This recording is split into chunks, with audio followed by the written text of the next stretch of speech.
be success at first attempt. And that's why I always talk about the need to always persevere. Perseverance is very important. Don't be discouraged when at first trial you fail. You have to keep trying. And of course, that we learn when we're kids. If you try, you don't succeed, try again. These are very, very important attributes to have. Ambition, hard work, imagination, of course, continuing learning, planning are all very important, backed by perseverance.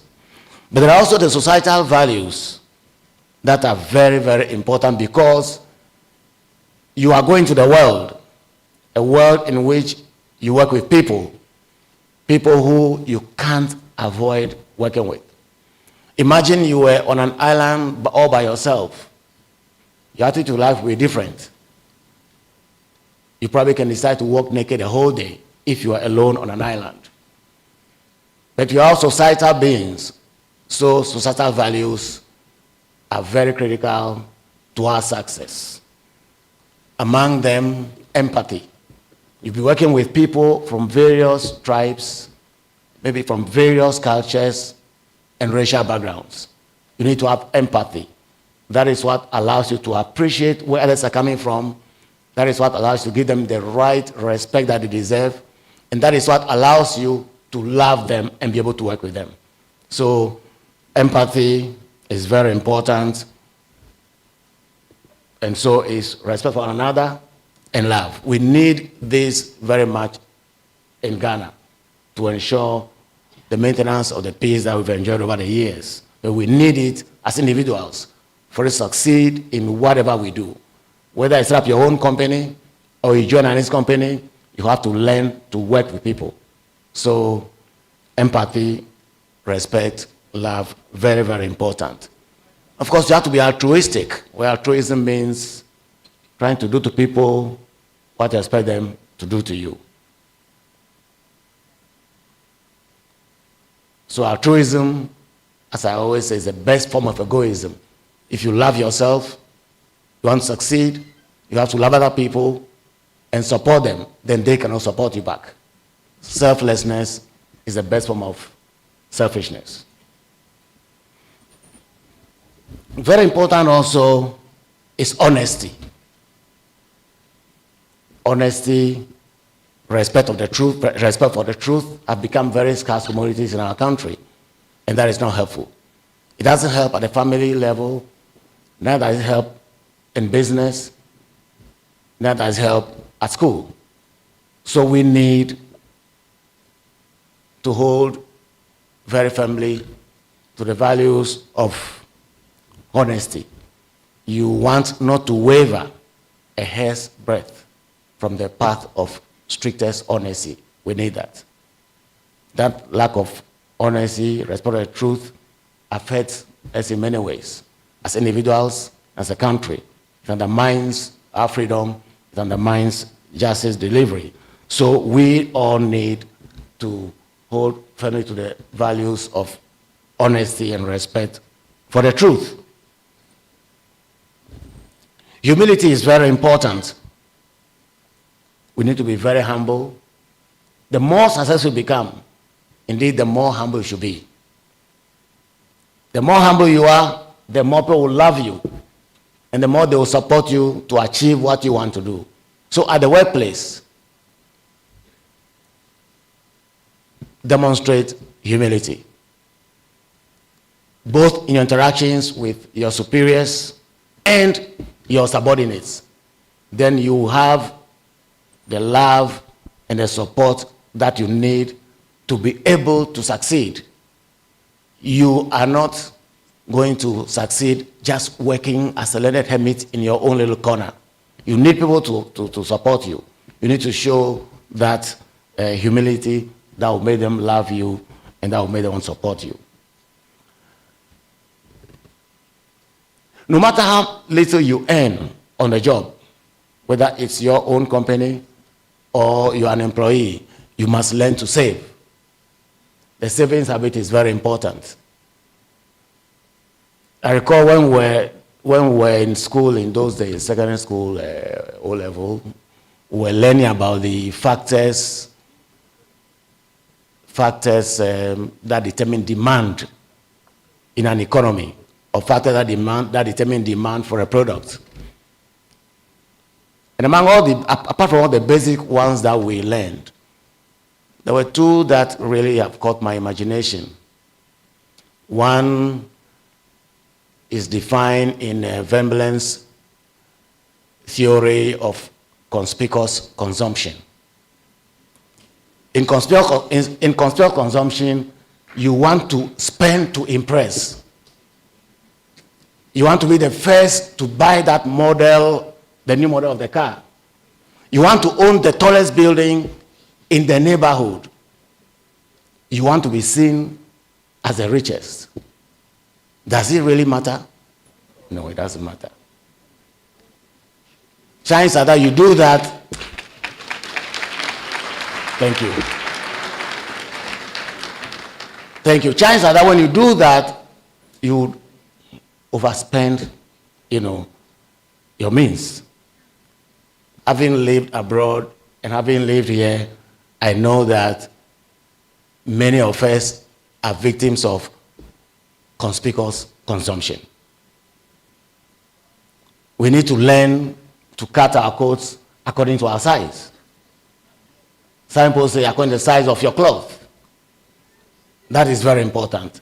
We need that modesty, focus on the things that matter.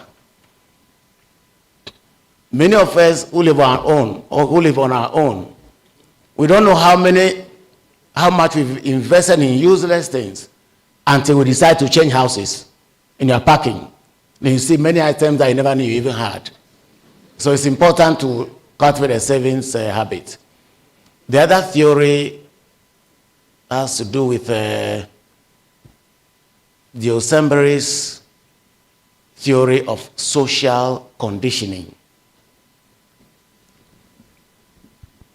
A behavior that is socially conditioned is one that motivates you to buy that thing because your friend has it. You want to look like your friend. There was a time when everybody was proud to have a TV antenna on top of his house. If you don't have one, if you don't have a TV in your house. So because others have it, some people who didn't even have TVs to put an antenna on top of their, That behavior is explained in Diosembere's theory of social conditioning. Let's, as Africans, and I'm sorry to say, Africans are particularly victims of this. That is why, when you go to America, you see that the biggest chains are our brothers. We shouldn't invest in things that don't matter. We have to save a little for the future. You see the kind of uncertainty we are in today in Ghana. You saw what COVID has brought onto us. Who knows about tomorrow? Make hay while the sun is shining. Let's develop our savings culture. And also, very important, is the need for us to show gratitude. Very, very important. Show gratitude to God, your maker. Whether you're Muslim or you're a Christian, once you are religious, there's a belief that there's a maker out there. You have to show gratitude to him. But it's not about just going to a chapel and praying all night. No. When God helps you, typically, he helps you through other people. So show gratitude to those people. Those of you who are living, remember, God has blessed you through UHAS. So show gratitude to UHAS.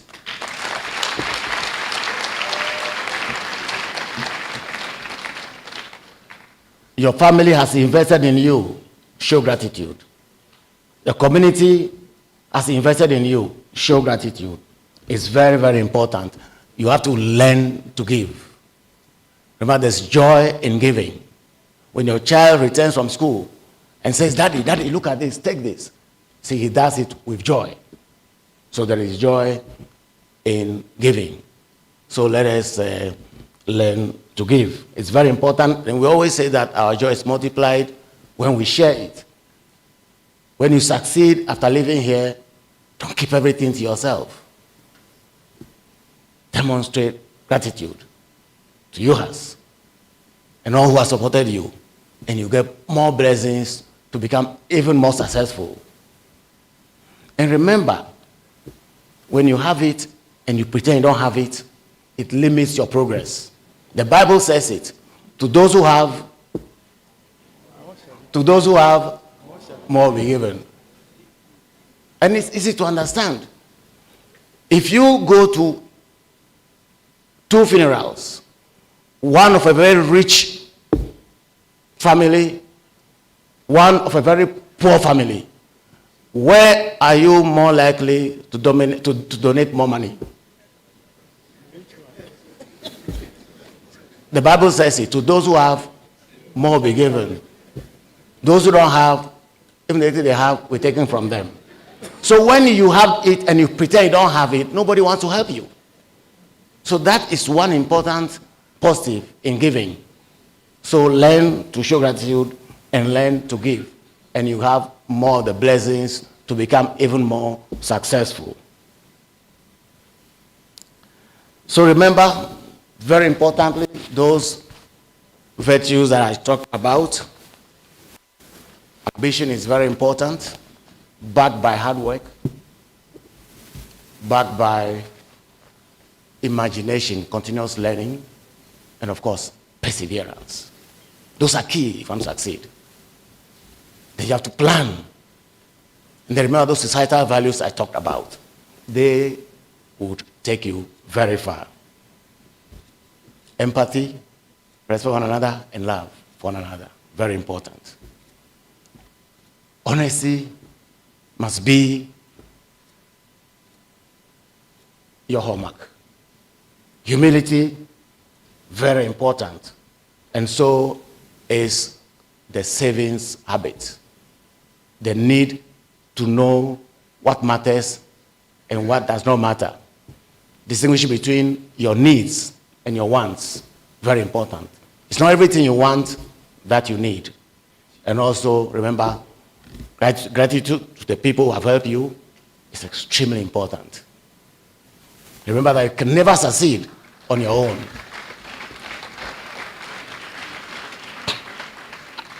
In closing, I want to emphasize this few points. One, the need for us to develop and ensure we have a very strong alumni group. A strong alumni group can be very supportive of the university, and it gives a chance to alumni to show that gratitude. And I want to urge that all of you who are living today, register and become members of UHAS alumni from immediately. And that is what the university must encourage, so that instead of waiting for you to go, when we start chasing you, we grab you right here. And it's very important to maintain communication with the alumni. There is so much that is happening every day in UHAS. If the Vice Chancellor goes to Accra to meet the Chinese ambassador, it's news. These are things that you can maintain, in your alumni news, so that the alumni are constantly informed. If alumni don't know what you are doing, they are unlikely to want to support the university. So maintaining a strong alumni group has to do with two things: keeping all of them on the register and also regularly communicating with them. I want to also emphasize, again, once again to our graduates, please, you must be the agents of change that our nation so desperately needs. We have more capacity, from my experience, than we seem to appreciate. Just start by being ambitious. Start by thinking and planning, and you can see how much you can do for yourselves and your country. So once again, welcome to the Society of Critical Thinkers. Thank you. Very appreciate, as I said, what the university has become for the Asori community. We want to closely identify with the programs and the fortunes of this great university that is making all of us proud. Over a short period, UHAS is now being counted among the best universities in Ghana. That's all right for us. So on behalf of the chiefs and the people of Asogli, I want to donate 50,000 Ghana cedis to the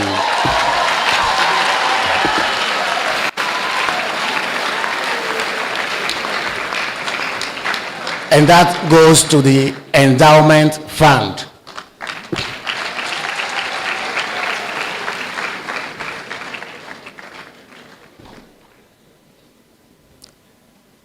Prof. Vice Chancellor, the secret behind an endowment fund is that an endowment fund spends income, not principal.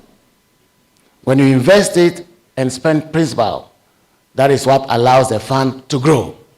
Otherwise, people put in money and it goes out. Put in money, it goes out. There will not be an endowment fund. Endowment principle requires that principal is not touched. Only the income, the interest and dividends that allows the principal to grow. So that is the kind of endowment that I am imagining you have. One that spends income and preserve principal. It does not mean you can never ever touch a principal. In time of great need, the council can resolve. Let's touch a little bit of our principal. That's acceptable. But as part of its policy, our endowment fund must spend interest, dividends, so we can preserve the principal. Thank you very much, and congratulations again.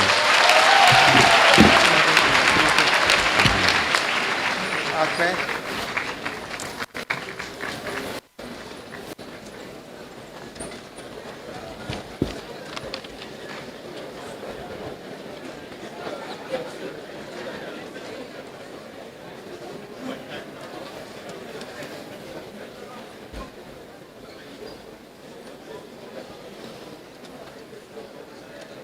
You may be seated, thank you.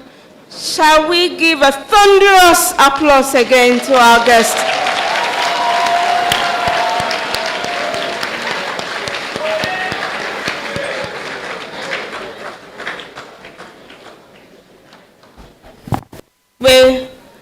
Apede, we are most grateful to you for the advice and your kind words. I invite the University Choir for an interlude.